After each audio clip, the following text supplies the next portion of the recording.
Hello, can you introduce yourself, please? Hello, I'm Kio Bob-Mnuel, a retired international relations practitioner. Good. How many years have you been in that profession? Oh, well, I would say since 1990. Yes. Yes, when I started leads in different parts of the world, I've practiced my trade, which is lectureship. So, what do you lecture in? International relations, international law, and strategic studies. These are Right. my specialisms. Okay, that's good. I want you to, I want to ask you a question, and this is in a relationship to the Russian-Ukraine war. What is your stand on this? On the war itself, On the war, yeah, on the war itself first, please. well, what I have to say is this. There is need for a good understanding of Russian, politics. The Russians, as way back as the 13th century, had been exposed to external attacks. People, in other words, outside countries, always invading, Russia. Why? Because of the huge, ness of their land borders. Russia has the greatest, the biggest land border in the whole wide world. And usually it's difficult for any country to marshal, such a huge, border. So beginning with the Mongols, like I said, way back the 13th century, they've been experiencing it. Even the British had tried to invade, Russia. So they have this thing you call, paranoia. They are somewhat, paranoid about the outside world. That the outside world hates them. That the outside world would want to conquer them. In their language, they put it in this way: ultrashenie, which means restraint, and dazivanie, which means intimidation. So they are saying the outside world is intimidating them, the Russians, while their own attitude towards the outside world is that of restraint. For instance, you hear of the U.S. Talking of sending missiles to Ukraine for a future use against Russia.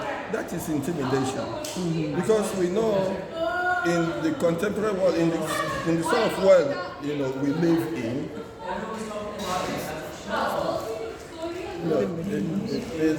In the world we live in, it's not possible to use nuclear weapons anyhow. You have to be calculating. You have to exercise restraint. But Russia is being intimidated from all I am saying. I tell you, in a period, this was way back the 80s, in the 1980s. In a 3-month period, American satellites picked up signals to the effect that Russian missiles were heading towards the United States. And nothing further from the truth than that. There was no such thing as Russians sending their missiles. Instead, what later the Americans confessed of was, they said it was, misinformation. Their signals simply picked birds, egrets, flying in the air, and mistook that for missiles heading for U.S. soil. And as a result of which, the United States had allotted their B-52 bombers. These are long-range bombers, to stay to be prepared. Yes. They were in a state of war readiness, Yes. ready to be deployed to strike Russia. Yes, That yes. was intimidation, because a nuclear war can happen accidentally from miscalculation. I repeat, a nuclear war can happen by accident, through miscalculation. So you don't joke with these things. Yes. How do I establish that a country is intimidating me, or a country is out to attack me. You know, we call it the measurement of threat level. You know, how threatened am I? How real is the threat being thrown at me? You know, that is, it requires strategic, you know, calculation, which I would describe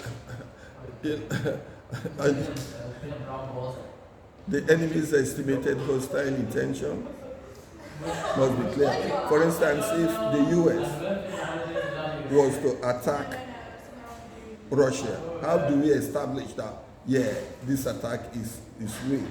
You have to establish the intention of America, you know, with his capability. Yes. You know, one is intention, the other is capability, and the other one is credibility. You know, I don't want to go into this because it's a huge discussion topic, which I can avoid. Okay, as a lecturer or as a teacher, and you are in the class, especially in a multiracial and international class, and especially now where we have got all,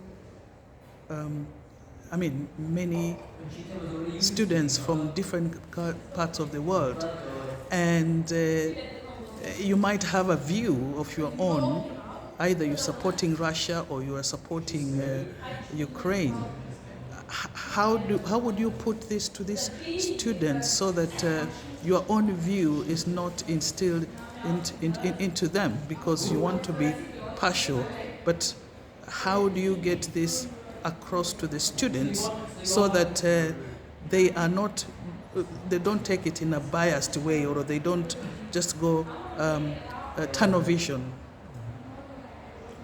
Well, you know, my point of departure will be facts are sacred, opinion free. Facts remain incontrovertible. 1 + 1 = 2. Yes. If I make any submission to or before my students, I must make sure the facts are there to be backed up. I will have enough reference points.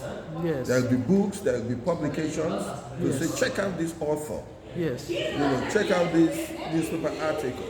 You know, in fact, newspaper articles are not so much reckoned with as opposed to textbooks. Yes. You know, peer-reviewed books. In other words, some other professors and lecturers must have gone through and recommended such books. Yes. So they are peer-reviewed books. So facts are sacred.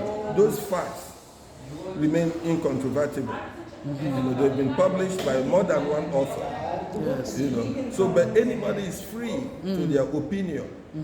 You know, the King of England is not the most powerful man in the world. Okay, that's your opinion. Some other person could say he's the most powerful in England. So it remains something to contest. You know, contestation, they will argue and debate. Anybody can do that. So, but as a lecturer, I want to stand in the middle. Yes. You know, because I don't have any strong opinion.